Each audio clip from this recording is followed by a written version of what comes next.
న్యాయాధిపతుల గ్రంథము 15వ అధ్యాయము. కొన్ని దినములైన తరువాత గోధుమల కోతకాలమున సంసోను మేకపిల్ల ఒకటి తీసుకుని తన భార్యను చూడవచ్చి, అంతఃపురములోనున్న నా భార్య యొద్దకు నేను పోదుననుకొనగా, ఆమె తండ్రి లోపలికి అతని వెళ్ళనీయక, నిశ్చయముగా నీవు ఆమెను ద్వేషించితివనుకొని నీ స్నేహితునికి ఆమెను ఇచ్చితిని. ఆమె చెల్లెలు ఆమె కంటే చక్కనిది కదా, ఆమెకు ప్రతిగా ఈమె నీకుండవచ్చును, చిత్తగించుమనెను. అప్పుడు సంసోను, నేను ఫిలిష్తీయులకు హాని చేసిన ఎడల వారి విషయములో నేనిప్పుడు నిరపరాధినయ్యుందునని వారితో చెప్పి, పోయి 300 నక్కలను పట్టుకుని దివిటీలను తెప్పించి తోకతట్టు తోకను త్రిప్పి 2 తోకల మధ్యను ఒక్కొక్క దివిటీ కట్టి ఆ దివిటీలో అగ్ని మండ చేసి ఫిలిష్తీయుల గోధుమ చేలలోనికి వాటిని పోనిచ్చి పనల కుప్పలను, పైరును, ద్రాక్ష తోటలను, ఒలీవ తోటలను తగులబెట్టెను. ఫిలిష్తీయులు ఇది ఎవడు చేసినదని చెప్పుకొనుచు తిమ్నాయుని అల్లుడైన సంసోను భార్యను ఆమె తండ్రి తీసుకొని అతని స్నేహితునికిచ్చెను కనుక అతడే చేసియుండెనని చెప్పిరి. కాబట్టి ఫిలిష్తీయులు ఆమెను ఆమె తండ్రిని అగ్నితో కాల్చిరి. అప్పుడు సంసోను, మీరు ఈలాగు చేసిన ఎడల నేను మీ మీద పగ తీర్చుకునిన తర్వాతనే చాలించదనని చెప్పి తొడలతో తుంట్లను విరగగొట్టి వారిని బహుగా హతము చేసెను.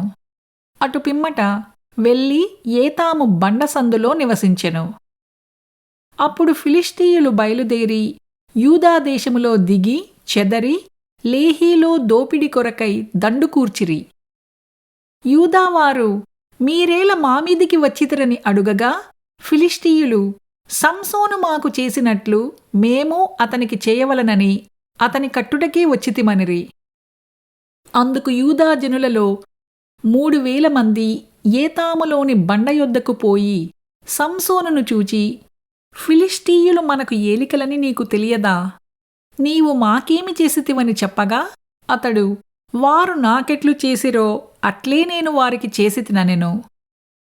అందుకు వారు, మేము ఫిలిష్తీయుల చేతికి అప్పగించుటకు నిన్ను కట్టవచ్చితిమని అతనితో అనగా, సంసోను, మీరు నా మీద పడకుండునట్లు నాతో ప్రమాణము చేయుడనెను.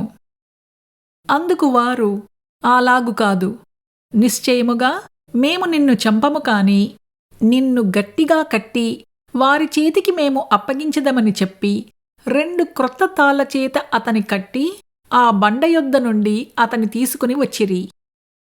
అతడు లేహీకి వచ్చు వరకు ఫిలిష్తీయులు అతని ఎదుర్కొని కేకలు వేయగా, యెహోవా ఆత్మ అతని మీదికి బలముగా వచ్చినందున అతని చేతులకు కట్టబడిన తాళ్ళు అగ్నిచేత కాల్చబడిన జనుపనారవలే ఆయెను.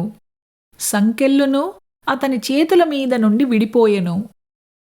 అతడు గాడిద యొక్క పచ్చి దవడ ఎముకను కనుకొని చెయ్యి చాచి పట్టుకొని దాని చేత 1000 మంది మనుష్యులను చంపెను.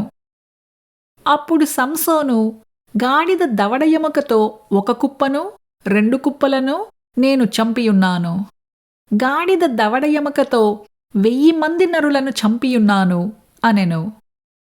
అతడు చెప్పుట చాలించిన తరువాత ఆ దవడ ఎముకను చేతి నుండి పారవేసి ఆ చోటికి రామత్లేహి అను పేరు పెట్టెను.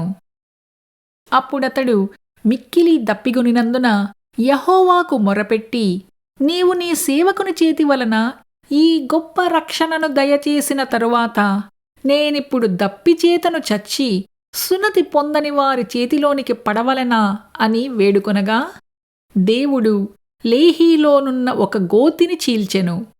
దాని నుండి నీళ్లు బయలుదేరెను. అతడు త్రాగిన తరువాత ప్రాణము తెప్పరిల్లి బ్రతికెను. కాబట్టి దాని పేరు నేటి వరకు ఎన్హక్కోరే అనబడెను. అది లేహీలో ఉన్నది. అతడు ఫిలిష్తీయుల దినములలో 20 ఏండ్లు ఇశ్రాయేలీయులకు న్యాయాధిపతి అయి ఉండెను.